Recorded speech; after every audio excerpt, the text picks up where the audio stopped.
What is going on, guys? Welcome back to War Thunder and welcome aboard the Reggiane RE 2005. Series 1? Pretty sure it's Series 1, but that doesn't matter.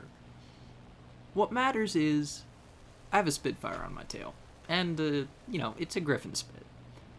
And sitting at 5.0, you actually surprisingly don't see Griffon Spits very often, but they are a very, very dangerous opponent, so I was a little concerned.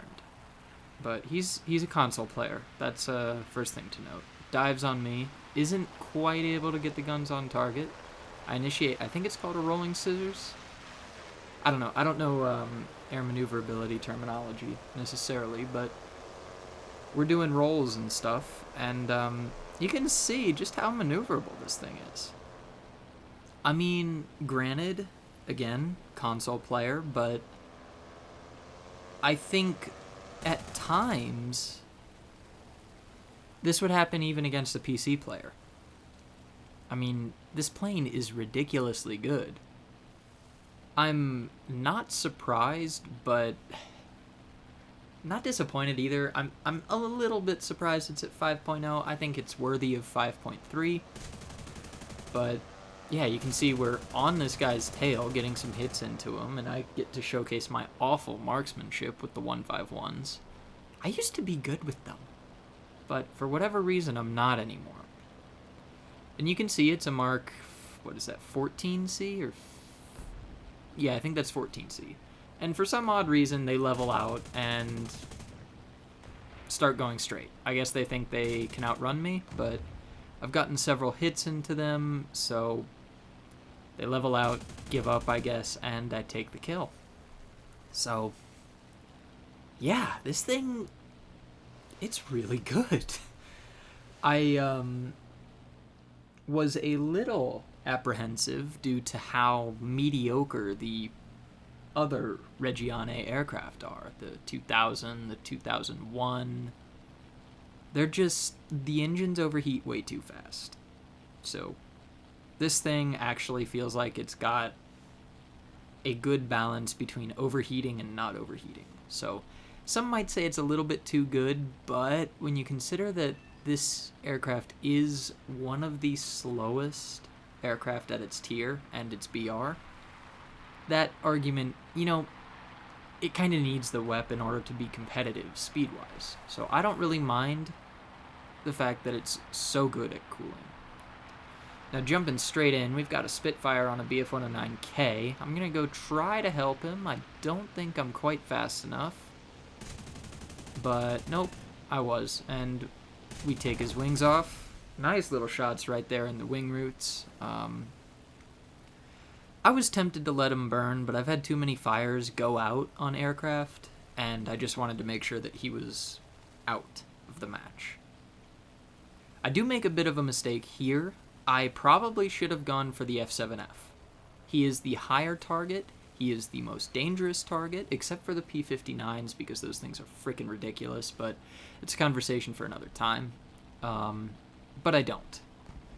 I instead choose to go after this F4U4 Corsair that is, it looks like he's trying to regain some altitude, but then I notice the P-59 coming back in on me, and I put the plane into a vertical, because I know that when the P-59 doesn't have any energy, it struggles.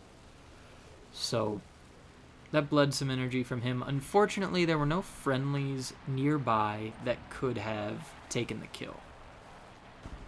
So that's kind of a predicament, but the F4U is coming back. I see another P-59 off in the distance, but I don't remember who I end up going for here. I think my teammates come in and clean up both P-59s and the F4U before I really have a chance to do anything.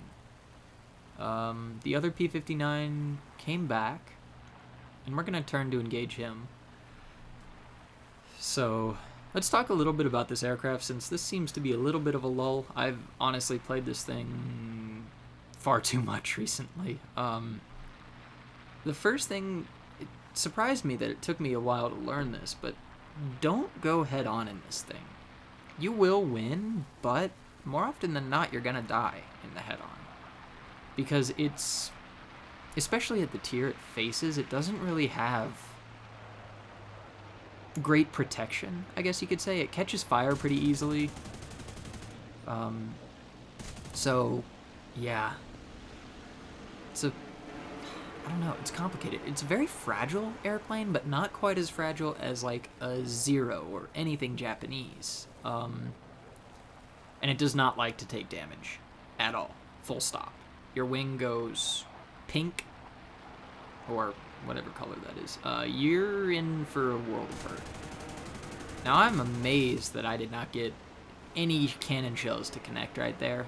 That's just sad, if you ask me. But we have a Corsair on our tail. Just gonna out-defensive fly him. Our roll rate is far superior, and our turn rate is as well. I think the friendly just got him there. So we roll back for the P-59, but I think a 109 is gonna swoop in and yoink that. Now, the climbing performance of this aircraft is phenomenal. You will have zero issue getting to 4.5, 5,000 meters with a stock plane, and once you get all the performance mods, 6.5K is not out of reach in terms of, like, the opening game side climb. And I do kind of side climb in this because, as I've mentioned, it's a relatively slow aircraft. And even at altitude, it's not gonna... You're not going to catch P-51s, P-47s, or anything like that. F-7Fs, nothing. So you want to have that energy stored up or be above your enemy. And the RE-2005 can absolutely do that. So I'm going to jump ahead at some point here because all we're doing is hunting down a bomber. At this point, it's a Lancaster. Well, actually, that's not true. There are 2 more kills in this match. But the one coming up is a Lancaster who was not running to space. He was actually going to bomb bombing point, so props to them. I like it when I see that. So, what else can I say? Armament-wise, it's got 3 MG-151s, so should feel pretty comfortable to any German player going down the Italian tree. And it's got 2 12.7mm Breda machine guns in the nose, which are decent. I mean, they're not M2s, but they're not little machine guns either. So they do the job if you run out of cannon ammo, which you really shouldn't, because you have a lot of ammo in these 151s. I tend to spray and pray like mad because I am a pleb, but in very skilled hands, these can get you 5 or 6 kills in a match. Hell, even in not very skilled hands. I mean, I think my average is like 2.5 or 3 kills a match. This is a 3-kill match. The match from the first clip of with the Spitfire, that was a 3-kill match. And across 10 games, I've only lost 2. So yeah, this thing is really good. What else can I say about it? I think I've mentioned that the roll rate is pretty good. The armament's pretty good. The engine, it's a DB605, which is the same engine in some of the later BF-109s, which is a brilliant engine. I think it was historically licensed built by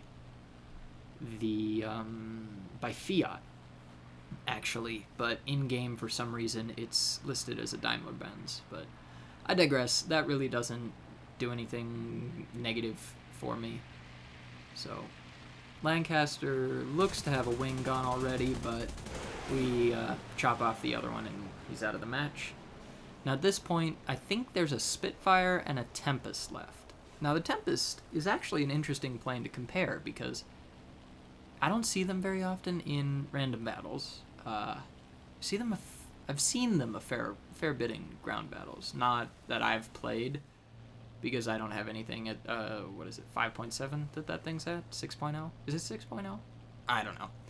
But it's an interesting beast because it's faster than you, and with energy it seems to turn pretty well. Of course, I don't have the airplane. I only know, like, I can only speak to it as an opponent of it. That took far too long for me to say. Sorry about that.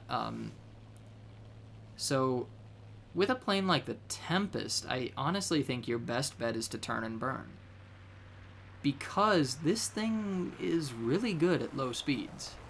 Shockingly good, actually. I was thinking about this, actually, and the reason I dislike the Mustang, any variant of it in this game, is because of how sluggish the controls are at low speeds. Like, you want to roll? Too bad you're gonna take 3 days to just dip your wing 10 degrees. And I'm not a fan of that. Some people really love the Mustangs and swear by them, and honestly, power to you. They're great planes, but I'd prefer to play this. And so this engagement here, I do make a mistake. Rather than rolling with the Tempest, like I should have done, I try to extend away, which is stupid because of how much faster the Tempest is. Now, yeah, sure, I'll get some separation early on, but once I start to lose a little bit of energy, and you can see how quickly my speed is actually dropping, he's going to catch me fast. And I realize this, put the plane into sort of a diagonal split S, and go defensive again. And you can see how decent the roll rate is. Again, I don't turn to engage. And I should have. I should have continued that turn, because look at how tight that radius is on the Tempest when it's got energy. So now I'm going to make sort of another mistake, and I admit I got very, very lucky here. I was going to try to rope-a-dope, but I am apparently not good enough to do that, so stick it straight into a vertical, get some damage, but not much. And at this point, this is where this aircraft will just pick the Tempest apart. Low speed, I think it's a scissors movement, but again, I'm not sure. And I really do hate the replay in War Thunder because of how far behind everything is. Those are all hits, but you wouldn't know that until the plane goes up in flames. So, yeah. That was the Reggiane RE 2005. I don't really know what else to say about this aircraft. It's brilliant, it's light on its feet, and yeah. Okay, welcome to the hangar. I realize there might be a difference in audio quality. That's because I record my actual game commentary in Adobe Auditions versus the hangar videos, which are in Shadowplay. So, slight difference. I think it might have to do with magical computer stuff. I don't know. Anyway, here's my Reggiane RE205. I've got all the performance upgrades. I don't think I had those in the games I was showing you. I think I was lacking the engine injection and cover. So this is a game changer since it adds 1 meter per second to your climb rate to get you to that 21.2, which seems a little low, to be honest. But again, as I said in my C205 video, I think it was, the stat card is basically meaningless. It gives you a rough idea of relative performance, but doesn't always translate into gameplay. Max speed, though, here I am using the stat card, but this is just more point of reference. Max speed of 650 kph. We can go ahead and take a look at the P-51 D20, 710. It's 30, no, that's not 30, that's what, 50? No, 60 kilometers an hour faster than you, so you're always going to be outsped, but you can generally outturn them. The plane has wonderful dive characteristics, I forgot to mention that, and I think it'll rip at 800 kph, according to the wiki, but I digress. Taking a look at the X-Ray, here's that big Daimler-Benz 605, 1300 horsepower, very, very phenomenal engine. Rare, it almost never overheats. You have one 20mm 151 in the nose with 200 rounds of ammo, and then 2 more in the wings, also with 200 rounds. And then here are the 2 12.7 Breda machine guns. Fuel tanks right in the center, and this is part of the reason why I suggest avoiding head-ons, because this will catch fire like mad. Armor-wise, It's got bulletproof glass at the front and, amazingly, a steel plate at the back, which the G55 Series 1 lacks. So your pilot is far less likely to get sniped, which is awesome. Other modifications-wise, you've got all the ordnance and, of course, the offensive 20 mils, but they're German 151s. They've got mining schuss. They're brilliant out of the box. Anyway, guys, that's going to do it for me. Look forward to seeing you in the next one, and hopefully it'll be something not Italian or Axis. Maybe Russian or British. We'll see. I'll cross that bridge when I get there. Anyway, take care, and I'll see you next time.